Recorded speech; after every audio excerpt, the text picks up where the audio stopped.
Moderator panel, Global Health Fighting Pandemics, please welcome the Executive Vice President, General Counsel, Revolution LLC, and the former U.S. Ebola Response Coordinator, Ronald Klain.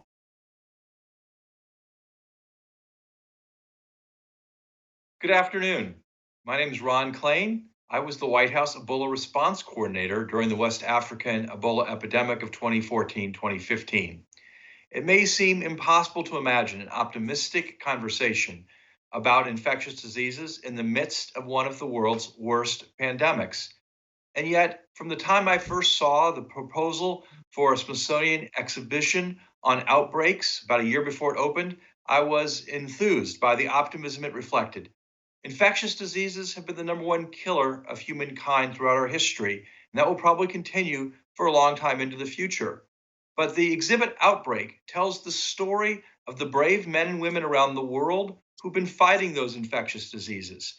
And we're pleased to be able to tell some of that story today. My guests are Sabrina Sholts. She's the curator of that exhibition, Outbreak, at the Smithsonian, and the curator of biological anthropology at the National Museum of Natural History.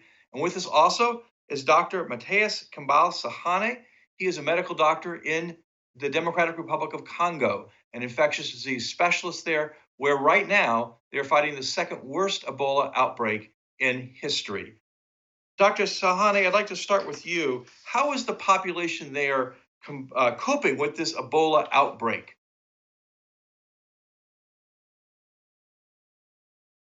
Well, so this came at a very difficult time because it was the time where there was a humanitarian crisis.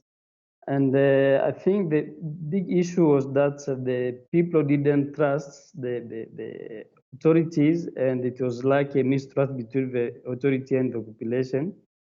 But that's why at the beginning, they didn't really think that it was a real outbreak. They thought that the authorities are trying to do something just to create a problem in the region. But when they saw that at a certain point people are dying, many people have died, then they started to accept the measures that were put in place to try to respond to the epidemic. So this, I think it's very important that we plan ahead of the epidemic. We don't have to just implement program when the epidemic is there. And usually it's too late when you try to build something during the epidemic, and it's important to have a community engagement plan well ahead and educate population well ahead. And it creates a sort of fear and frustration, panic in the population. That's why they tried to accept the measures that were put in place. But at the beginning, it was a lot of resistance. Yes, thank you, Mateus. And as Mateus's comment illustrates, fighting an epidemic is part about science, it's part about medicine, but it's also a lot about how we engage the public. And that's where the exhibition Outbreak comes in. Sabrina, why don't you tell people about Outbreak, what the purpose of doing it was, and why particularly you decided to do a do-it-yourself version so people could take it around the world? Thanks, Ron. Yeah, I have to say that for me, it's a profound experience to hear Mateus talk about the current outbreak of Ebola in 2020, when I remember clearly when Ebola was spreading in West Africa in 2014.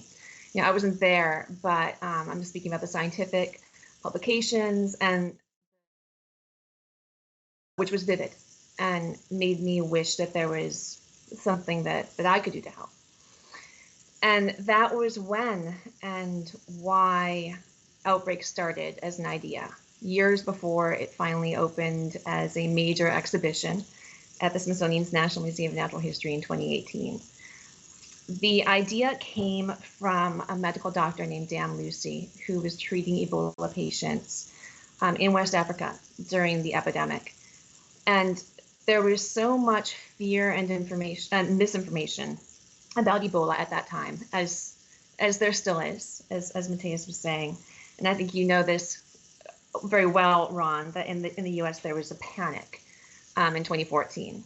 And it was really clear that there was more need for public education and science communication on how these kinds of disease outbreaks start and spread. So the Outbreak exhibit is really trying to help the public understand why diseases like Ebola are a global problem. As we say in the exhibit, an outbreak anywhere is a threat everywhere in our connected world. We focus on diseases that are zoonotic, meaning that they are caused by pathogens that originate in wildlife and have adapted to cause illness and spread among people. Ebola, SARS, MERS, Zika, influenza, COVID-19, these are all zoonotic. At least 2/3 of emerging infectious diseases are. We show how human activities expose us to zoonotic pathogens by disrupting the animals and ecosystems in which they naturally occur, and then we carry them into our communities, across borders, and around the world. We put all this information in an ecological framework with a message of One Health, that by seeing how human, animal, and environmental health are connected, we can lower our pandemic risks.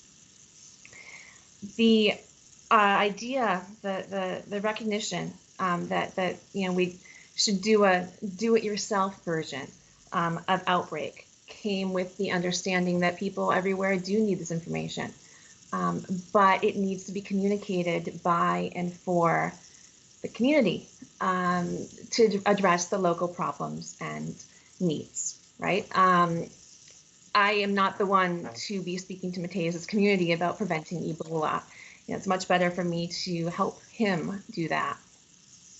And so Outbreak DIY, as we call it, that is a free, translatable, customizable version of the exhibit, pulling in panels and media and all sorts of resources and guidance that can help communities do their own version of Outbreak as they choose, in a way that our museum has never attempted before.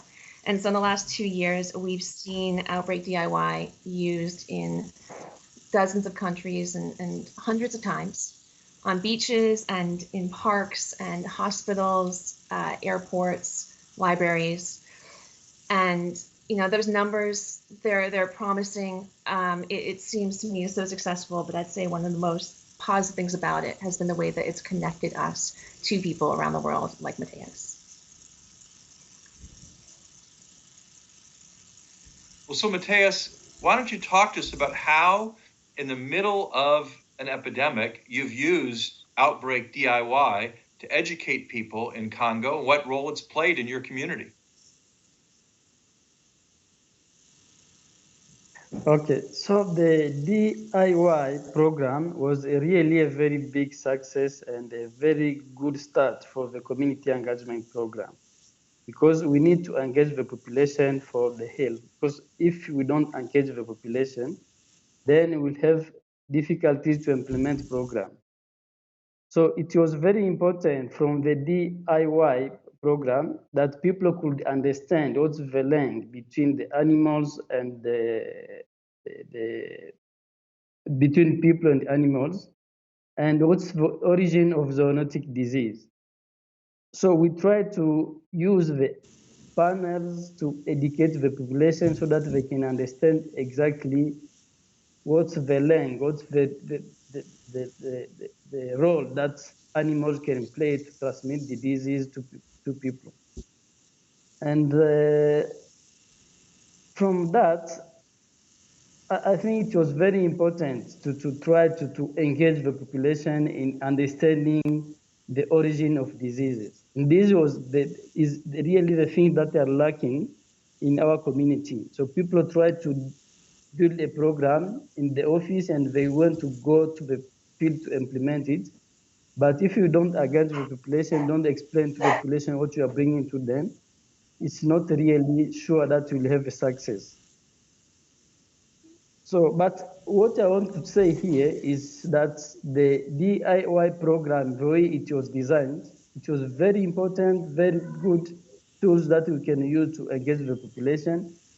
But we need more than that, because we don't have just to put the panel to exhibit the panel.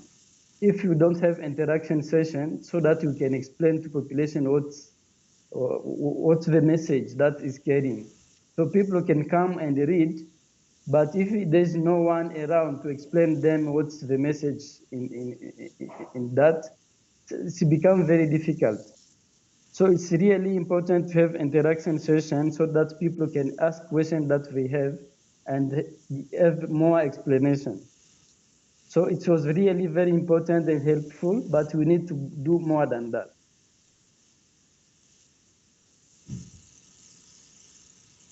And Sabrina, as you saw visitors come through this exhibition at the Smithsonian and in other places where it was deployed, what were the questions the public had about infectious disease? What were the questions that the exhibition was answering for them? What were the questions that you found people most raising as they went through the exhibition?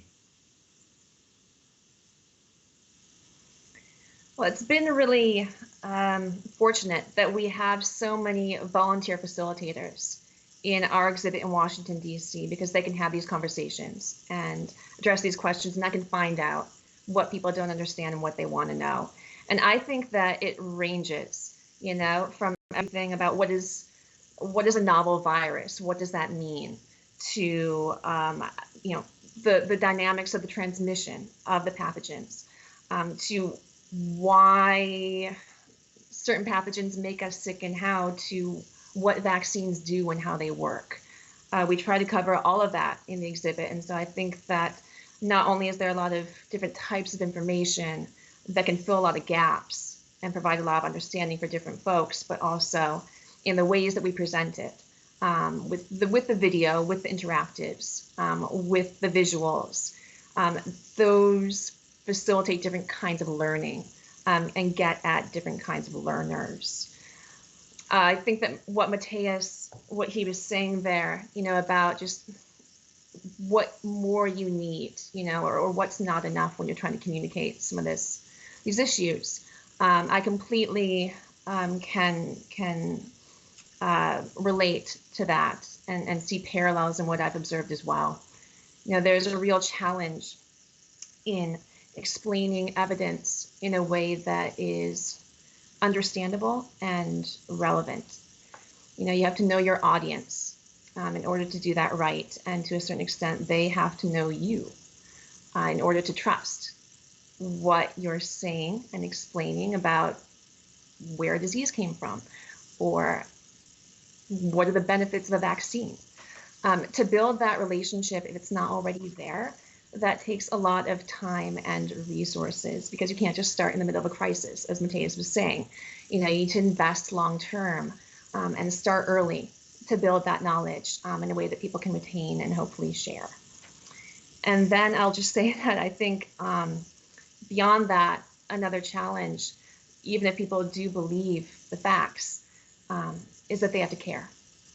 And that's hard because a lot of people don't care about community health or global health even. I think that that's a change that also has to happen over the long term and become integrated into how people see and understand the world. To bring someone around to caring about places they've never been and people they don't know, if they're not already having that mentality, you have to create experiences and a sustained dialogue and direct engagement to deal with those challenges. And so Mateus and I have been talking about this actually quite a bit lately, and as he was alluding to, we both recognize that where he is, certainly in his community, there is a real need for more investment in long-term programming and these kinds of conversations. And that's something that we're talking about, how to make happen. But, the big challenges there also, just figuring out how you make this big time investment and then how you identify and operationalize the resources that you need. Thanks, Sabrina. Mateus, I'm curious, in the United States right now, obviously we're just overwhelmed with information and concern about the state of the COVID pandemic, and its impacts here. What's the state of COVID in Congo right now? And what will happen if COVID becomes a widespread epidemic in Congo before the Ebola epidemic is fully extinguished there?